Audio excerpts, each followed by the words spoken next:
नमस्कार दोस्तों, आपका बोन डॉक्टर में आपका स्वागत है। आज हम बात करेंगे एक बच्चों के प्रॉब्लम के बारे में जो फुट में होता है, जिसे टार्सल कोएलिशन कहते हैं। तो ये कॉमन कंजेनाइटल कंडीशन होता है।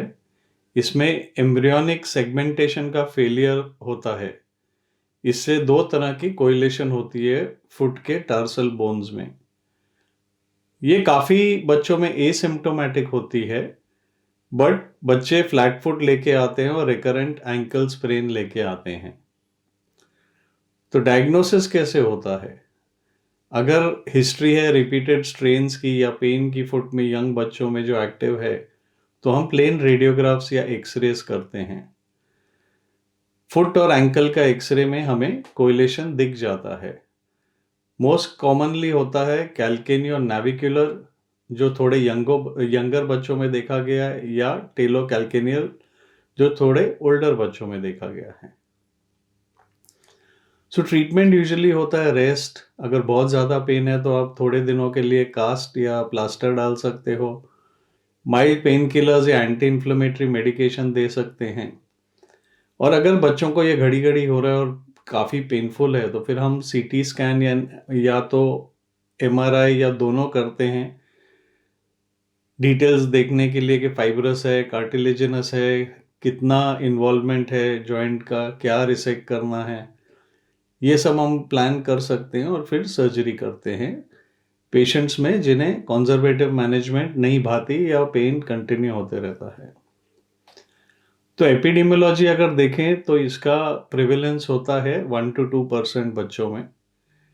डेमोग्राफिक्स अगर देखें तो एज ऑफ ऑनसेट कैल्केनियो नाविकुलर यूजुअली 8 से 12 साल के बच्चों में देखा गया है, और टेलो कैल्केनियल यूजुअली 12 से 15 साल के बच्चों में देखा गया है। एनाटॉमिकल लोकेशन देखें तो कैल्केनियर नाविकुलर मोस्ट कॉमन है, टेलो कैल्केनियस लेस कॉमन है। तो दो टाइप की ईटियोलॉजी होती है। तो एक होता है कंजेनाइटल, जो बच्चों को पैदा होने से ही होता है। एक होता है acquired, less common and caused by trauma, degenerative changes, infection. तो पैथोफिजियोलॉजी क्या होती है? अगर आप एम्ब्रियोलॉजी देखें तो फेलियर ऑफ मिजेनकाइमल सेगमेंटेशन होता है लीडिंग टू कोएलिशन। ये 2 या 3 टार्सल बोन में होता है। कभी कभी मल्टीपल कोएलिशंस भी देखे गए हैं। ये यूजुअली फाइब्रस कोएलिशन होता है और लेटर ऑन मेटाप्लाजिया होके ये कार्टिलेजिनस या बोनी कोएलिशन हो सकता है। पैथो एनाटॉमी अगर देखें गेट मैकेनिक्स का, तो नॉर्मली सबटेलर जॉइंट 10 डिग्री रोटेट होता है इंटरनली ड्यूरिंग स्टांस फेज। अगर पेशेंट को कोएलिशन है तो इंटरनल रोटेशन नहीं होता है। डिफॉर्मिटी देखें तो लॉन्जिट्यूडिनल आर्च जो फुट की होती है वो फ्लैटेंड होती है। 4 फुट का एबडक्शन होता है। वाल्गस होता है हाइंड फुट में। पेरोनियल स्पास्टिसिटी मिलती है कई बच्चों में। इसे पहले पेरोनियल स्पास्टिक फ्लैट फुट भी कहा जाता था। तो पेन जेनरेटर थियरीज क्या है, मतलब पेन किस कारण होती है?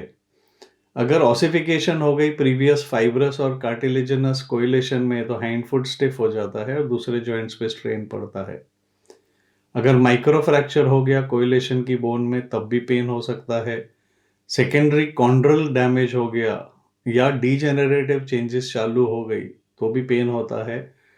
और increase stress on other hind foot joints, जो मैंने पहले भी बताया है, दूसरे जॉइंट्स भी पेन करने लगते हैं। एसोसिएटेड कंडीशंस क्या देखी गई है ये बच्चों में? फिबुलर हेमिमिलिया कई बच्चों में देखा गया है। कार्पल कोइलेशन, FGFR एसोसिएटेड क्रेनियोसिनोस्टोसिस देखा गया है। एपर्ट सिंड्रोम, क्रूजॉन जैकविस मुनके फाइफर सिंड्रोम, ये सब देखे गए हैं थोड़े बच्चों में। तो क्लासिफिकेशन देखेंगे तो 2 टाइप की होती है। एक तो एनाटॉमिक होती है जिसमें कैल्केनी और नाविकुलर देखा गया है correlation. This is between calcaneus and navicular bone, ये मोस्ट कॉमन होता है। और talo calcaneal, middle facet joint of talo calcaneal joint में कोरिलेशन मिलता है। पैथो एनाटॉमिक क्लासिफिकेशन देखें तो 3 टाइप की होती है। Fibrous correlation, syndesmosis. Cartilaginous coalition जिसे सिनकोंड्रोसिस कहते हैं और ऑसियस कोएलिशन जिसे सिनोस्टोसिस कहते हैं। तो आज का एपिसोड यहीं ख़त्म होता है। अगले एपिसोड में हम प्रेजेंटेशन की बात करेंगे, सिम्टम्स की डिटेल में बात करेंगे, फिजिकल एग्जामिनेशन और रेडियोलॉजी इमेजिंग की बात करेंगे।